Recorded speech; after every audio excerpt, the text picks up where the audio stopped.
All right, good morning, everybody. Still morning, yeah? Yes. Good morning, everybody. Yes. Thank you so much, Kai, for this opportunity. And thank you. That was like in a nutshell. Thank you. I struggled with the business model Canva. I've done it over and over and over again. I'm like one of the ones who's doing it for over years and still not getting it right. But I know I need to talk to you now because, yes, I need it. And thank you so much for making it look so simple. But we'll talk, right? All right, so I am Ejiro, and today I'm talking about your voice, your impact, using your voice as an instrument for impact, influence, and income. All right, like she said, I'm a creator. That's how I introduce myself now. I'm a creator, so I'm into creation of podcasts. I'm a podcaster, and I help other people create podcasts as well. And I'm also into the creation of audiobooks for African authors. So if there are any authors in the house, call your girl. And I'm also into planning and moderating virtual events. Thanks to COVID, there's a new business in town. So yes, that is what I do. And yes, fun fact about me, my energy is one of my superpowers.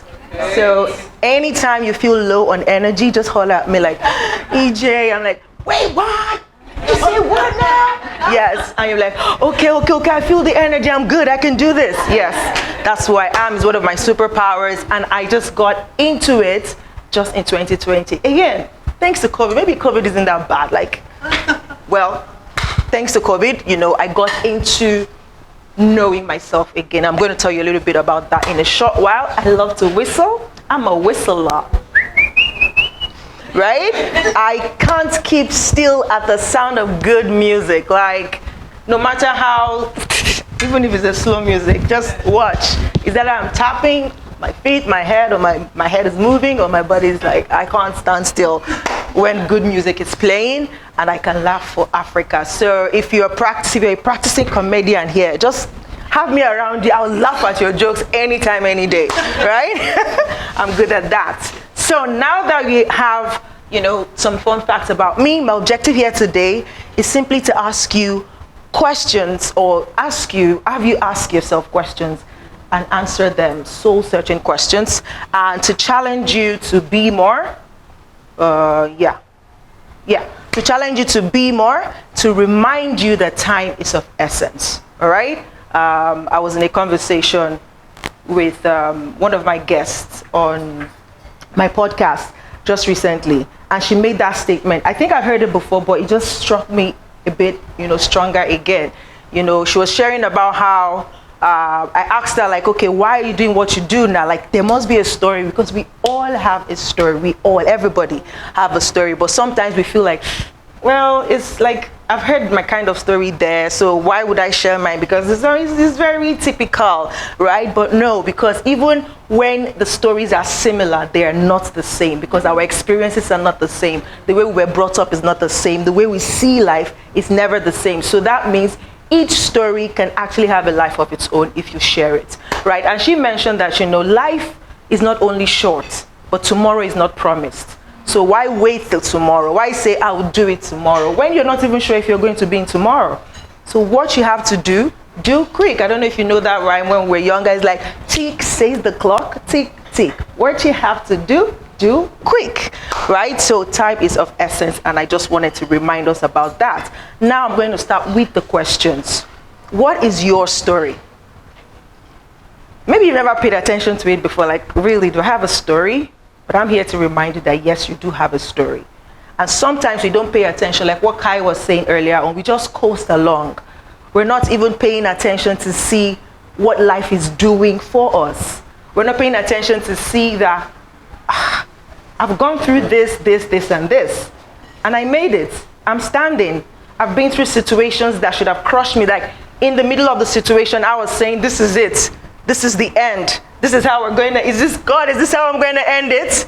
And somehow you scaled through that and you're here today. What do you think happened? Why do you think that thing happened to you? Right? Ask yourself that question. What is your story? And I want you to think about it as I go on. Are you living your dream? Like, seriously. Are you living your dream? Or have you shut it down? Like I did one time. Do you still have a dream? Or are you playing it safe? Like, man, I've tried. So I'm just going to coast. Whatever life throws at me, I'm okay. I'm good, right? Are you living your dream, or are you postponing it? If money was not a factor, what would you be doing? Are you currently doing that thing? Or at least, do you have it in view? Like, okay, I have a plan. I'm working towards this. Or you're allowing that, the fact that, oh man, this business is in my mind. This idea, I just know it is burning in my heart, but it's going to cost a lot. You know what? Maybe when the kids are all gone to school, I'll try it out.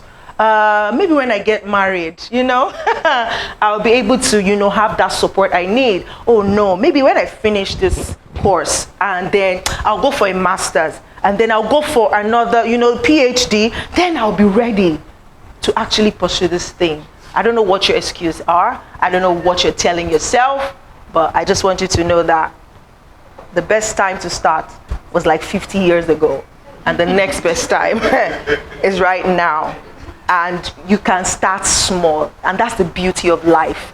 You can start small, grow fast, and grow big, right? So ask yourself these questions. Now I'm going to tell you a little story about myself, how I lost my dream. So when I was growing up, my dad, God rest his soul, passed on in 2016, and he was a sailor who worked his way up into becoming a captain. So he was always away. In Nigeria, we have a culture, like part of a culture. I'm mixed from Nigeria, so I'm like from the south and southeast, southwest, west and south, somewhat mixed. So one of the tradition is when the kids are given birth to without their father, they have a particular name they give them, which kind of sounds like he was given birth before I arrived. That's the literal meaning, Abidemi. So if they were going to go by that culture, all of my siblings and myself, all 5 of us, would be Abidemis, because none of us was given birth to when my dad was around. It was always like he was away, and then my mom gave birth, and he came back, and then we now start celebrating, hey, they've given birth and all of that, right? So that's how we grew up. So at some point, in the late 90s, my dad lost his job. And it was tough. Like I've had a rough beginning, right? And someday I'm going to be able to put myself together to tell that story. But I'm just telling it in packets right now. So at some point, he lost his job and things were really difficult. And then he got another one, but this time around, they weren't paying. So it was more like a promise. And so like, oh, don't worry. We're preparing. The person who owns the company is not in town, he's not in Nigeria. When he comes back, they are going to sign the check. They're going to give you an official house, official car. My goodness. And my dad will come back home and tell us, oh my God. And we will sit literally, you know how you have Test by Moonlight, story time. We'll sit, and what we're doing is just planning. It's just dreaming. Imagining, right? It was so vivid, like I can still feel it right now. It was so vivid, like I'll be like, oh my God, man, when that money come, when we move to the house, it was going to be a duplex.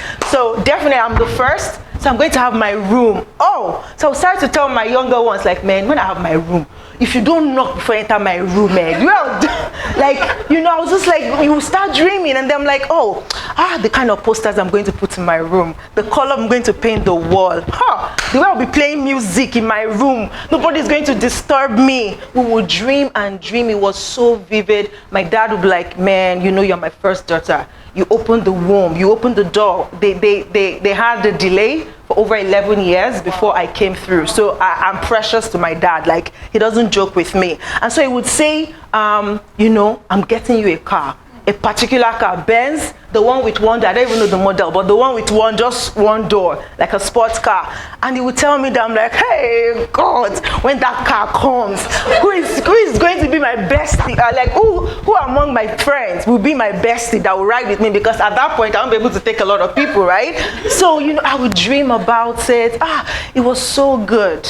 And we kept on doing this for months and months until it dwindles. Nothing happened. And it makes me remember the Bible scripture that says that deferred hope makes the heart weary. Like when you're hoping and nothing is happening. And so I stopped dreaming, because I was like, what's the point? What's the point of expecting so much and life is not treating you well? Why? Why should I bother? Why should I imagine and raise my expectations so high and then nothing happens? That's too painful. And so I'm like, you know what? I don't need to dream. I'll just take it one day at a time. Whatever comes to me, that is my lot. And I'm going to take it like that. And so I stopped dreaming in a lot of areas. But thank God, because that's one reason I know that God loves me so much. Like, I feel he doesn't joke with me, really, regardless of what I go through. That's the only constant factor for me, that God loves me. And so there is that thing that keeps calling every time, even though I don't want to dream. But literally, I lost the ability to see far. I couldn't see far. Like, so it was hard. I mean, then I stepped into, this world of, okay, because I wasn't dreaming, a lot of decisions were made based on, there was no vision. There was no expectation, nothing, just like, what's going on? This is happening, let's do it. This is happening, let's do it. So there was no plan. And so I made a lot of wrong decisions. But then I came into 2020. 2020 was my year, really. Something happened to me in 2020. I lost a dear relationship. For the first time, I wept for days. This is not a love relationship. This is a friendship. But I felt really strong that this friendship was meant to be divine, because the way we met, the way we clicked, was so divine. Like, I was like, wow, this is real friendship. And then I lost it because I was afraid. I didn't want to hurt my friend, but at the end of the day, what I didn't want was what happened. I couldn't come out. I hate confrontations. I don't like to confront people. But I'm this transparent person. Like, as I am now, if I'm sad, you would know it without even saying it, because I can't fake it, right? And so something happened. We had a conflict, and I didn't want to say anything so that I don't hurt her. But because I'm not saying anything, she feels I'm gloomy. And then she came up with all the reasons that could be, but I didn't talk about it. So she was right to come up with her own opinions. And at the end of the day, she was like, you know what? I'm no longer interested. I don't want to see you in my life. And this was just a few weeks to her wedding. I was supposed to be part of her bridegroom. And she's like, I don't want to see you at my wedding. I don't want it. I literally broke down. I broke down so bad. I met somebody new on Instagram that period. I was weeping for the person. I was weeping to the person like, can you imagine? Can you imagine? She told me that. Like, it was bad. I'm like, wait, what? Even when my boyfriend back then said he wasn't doing it again, this one was, I saw it in my mind's eye that something was going to happen. And it played out exactly the way I saw it. I didn't cry. Like, I just walked away like, okay, fine. You lose me, you're lost, it's fine. But this one was so touching. And I told myself, this is not going to happen again. I can't remain like this. I can't lose precious relationships. What is wrong with me, or what is right with me, or what do I need to correct? And then COVID said, boom, now it's time for you to reset. And so when we couldn't go anywhere, we jumped into the virtual world. And that was when I entered into coaching, got into different coaching programs. I went through coaching with Positive IQ with Coach Shazad and a lot of other coaches. And that was when I started to discover me. That was when I met me again. That was when I felt like, oh, this thing about me that all my life, or most of my life, people made me feel like, you are too much. Why are you so, stop, calm down. What's wrong with you? But I realized, no, that is my superpower. That is what makes me me. And the moment I defined that, I said, you know what? I am the energetic EJ. Literally. Thank you. And literally, I will walk into a room, I will talk with people for a while, and just in a couple of minutes, somebody will say it out like, man, I love your energy. I'm like, yeah, thank you. This is my superpower. That's my story. A packet of it. What is your story? What dream have you lost? There is that one idea that won't let you go. It won't let you be. You keep it, you try to suppress it, it comes back. You try to shut it down, it keeps coming again. What is that? It's a voice within that keeps calling. And my question to you today is, will you answer? Will you step out of your comfort zone? Or will you allow fear hold you down? Will you allow, what will people say, hold you down? Will you allow the what if it doesn't work? What if I mess up? Well, as I was preparing for this program, I'm like, oh my God, I even, called Kai, like, wait, Kai, I'm blocked. I don't know what to say. He's like, hey, EJ, it's you, come on. I'm like, please just give me an idea. What should I say? How should I say it? What if I mess up? What if I speak and nobody goes like this? But I have come to terms with it, that if God opened this door for me, I'm going to walk through it. And I'm going to show up with my best self, and then let the universe take care of the rest. So my question again, will you answer that call deep within, that voice, that thing? There's that one thing that keeps calling, that keeps coming back. I hope you answer the call. I really do hope so. Now, these are some reasons in case you don't want to convince yourself. Let me try.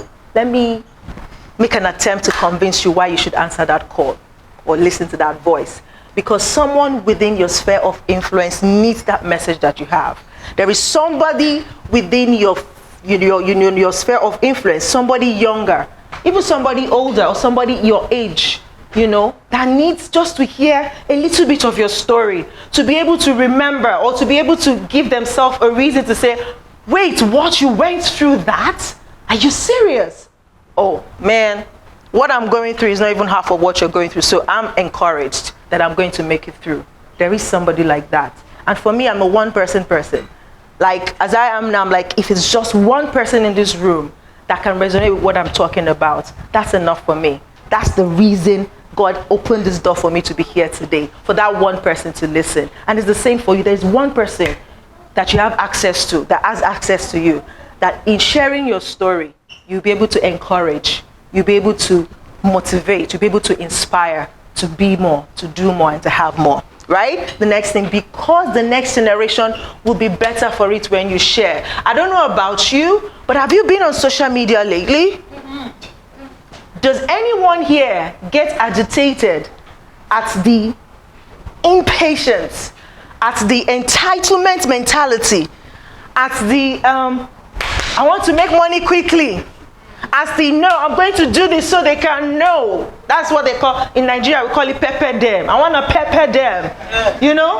At the rate at which that is happening with the young people online. And you're like, can you calm down? There is such a thing called process.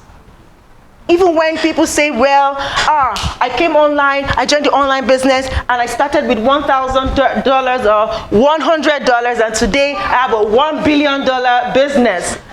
Girl, boy, you better ask, how long did it take to happen? It could have taken 10 years for them to come to overnight success, but there's always a process. There's always a work to do. And if you don't share your story to let them know that, see, it's possible, but there's also a part that you need to play. Our next generation are going to lose it. I'm scared for them because the impatience is just, the entitlement mentality is just like out of this world. Somebody will just come into your DM and like, I want you to mentor me. Like, okay, please, can you? And they just want to pick your brain. I'm like, dude, there's a process. If you are really interested in somebody, you follow their work. Thank God for the internet. They have a lot of things they've done. How many of it have you gone through before you now approach them to start asking questions?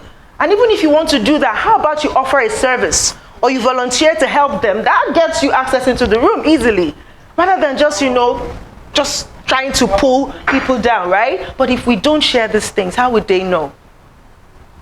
Next, because your gifts and talent and experiences are not for you alone. There is somebody in your life, there is somebody that has access to you that is going to go through similar things that you have gone through. And because of that person, if you share, it's fast-track their own journey. It helps them navigate that season of their life better because they've heard somebody say, oh, this is what not to do, this is not what to do, or this is how I did it. I'm not saying you should do it that way, but at least there's a reference there. They can say, oh, this is an option. If I do it in A, it doesn't work. Okay, this person said B works. Can I try it? Also, because to whom much is given, much is expected. If life has dealt you several blows and you're still standing, man, you are a living testimony. And you need to testify just by sharing your story. And there are different ways you can do that. Now, some of the ways how you can share your story, you can author a book. And I love my sister over there. She's got some books, right? Kai over there, she's got a book. And for some reason, I've been so scared of writing. Like, I write, but when you say writer, I'm like, no, I'm not a writer. I don't write though, because it stresses me out. Once you make it formal, like, okay, EJ, come and write. I'm like, what am I going to write? What am I going to write? But man, if you've read my blog post or anything, I sit down, I write, even just writing a broadcast message like an epistle, I'm like, girl, you write. You do write, but I'm just scared of getting into that space. But this year, I'm breaking it. I'm breaking it. I'm going to be an author soon. Watch out for me. February, I'm going to release my first book, and then more will come. Amen to that, universe. Amen. Yes, you can author a book and share your story in a book. You can create courses. There is a process that you went through. You can turn it into a course so that people can go through the same thing and understand and be able to navigate their own story. You can create a framework and say, okay, step 1, step 2, step 3, like a guide, and people can actually go through it and they get out of whatever entanglement they're in. You can become a coach. Like, coaching is now a vibing or a vibrant industry, and you can just pick. And I love the fact that in coaching you can specify the area that you want to focus on, right? You can become a coach, and then you can start a podcast where you speak to people, where you create content, where you share your story, or you help other people share their story. And that is the area where I come in and I help people share their stories. Like, I'm so big on stories because for me they're like references. They make me see the possibilities that is available out there, right? So you can do that, and that's where I come in. Why podcasting? Why should you choose podcasting? That's the format I have chosen for me to share stories. It's the style of delivery is very personal, so it breeds faster connection between you and your audience because it's like you talking to them directly, right? That's why I chose podcasting. And the cost involved in setting and producing a podcast is relatively low. It's there, but you can start small. It's one of those things that you can start with the barest equipment you have, your phone. You can start off with your phone, and then as you grow, you build up to it. It's convenient and offers, the flexibility of consumption. That means people can listen to it while they're driving, while they're working out, whatever they're doing. They can always listen to it. It helps you build your authority faster because now, if you then have a particular area that you focus on, then people know, okay, this person is good at this area. For me, I'm still kind of I'm spreading my tentacles because my own vision, my calling out, my assignment, I believe, is not just me saying a particular thing, but it's me helping other people to say what they want to say. So I see myself as an umbrella or as a tree, and I'm able to help other people, bring forth their fruits, right? It opens up opportunities when done well. This is an opportunity for me, and I do not take it lightly. Thank you so much for being here and listening to me today. It presents and showcases you as an expert in your field, and it's a direct way to market to your audience without making them feel sold to. Because at the end of the day, you're just having a conversation with them. And then when you tell them, so I was talking to this coach the other day, and this is what happened, blah, blah, blah. Somebody's like, that thing, I'm going through it. And I'm like, well, I can tell you, if you speak to this particular coach, he might be able to help you or something. That's a lead right there. And they're able to connect easily because you're just having a conversation. You're not trying to do an advert and like, hey, this is the coach right there. And this, but you're just having a conversation. It's easy to connect that way. All right, how can I help? If this is something that you want to consider, is I offer support on the journey so that, if you want to start, I can point you in the right direction. I have a course in that regard. You can go through the course, and when you go through the course, you're able to join my growing community of profitable podcasters where we support each other on the journey so that it's not a lonely one for you. Or if you're the busy type, like you're the busy exec, but you're very good in your area, you're an expert in your field, and you have a message to share, but you don't want to go through all the technicalities and everything, I also do that for people, which is a done-for-you service. One reason people are afraid to speak, to use their voices, right? To share. So your voice is this one you can hear two ways. Is that the vocal voice or the implied voice, which is your message? What do you represent? The reason people shy away is because they are shy. And I understand that. But like I just met a new friend today, Swetel. This is our first networking event in person. Well done. And she did well. She did well. We connected really well. And I feel like the next thing to do is like, okay, when next are we having breakfast together? Or when next are we having coffee, right? So It's shyness, but you can overcome it. And I've put together just a little booklet to help you, walk through it. There are things that you can do to take away the shyness, right? So I have this small booklet, and if you just probably take a screenshot and visit that website, you'll be able to download a copy for yourself. It just tells you about 6 effective ways, 6 simple but effective things that you can do to overcome your shyness. All right? Are we good? Thank you. Yeah, we got it. Right. So before I leave the stage right now, this is the question I want to leave you with. What one thing are you going to do differently from here on? You can answer that question. Who? Even if you say, no, I don't want to be out there. But what about the little people around you? Can you share your story? Can you encourage them with what you've gone through and be that beacon that they need? Right. Yes, thank you for having me. This is me. You can connect with me. My name is Ejiro, and I am the energetic EJ. Thank you. Wow. We tell television, we are telling live.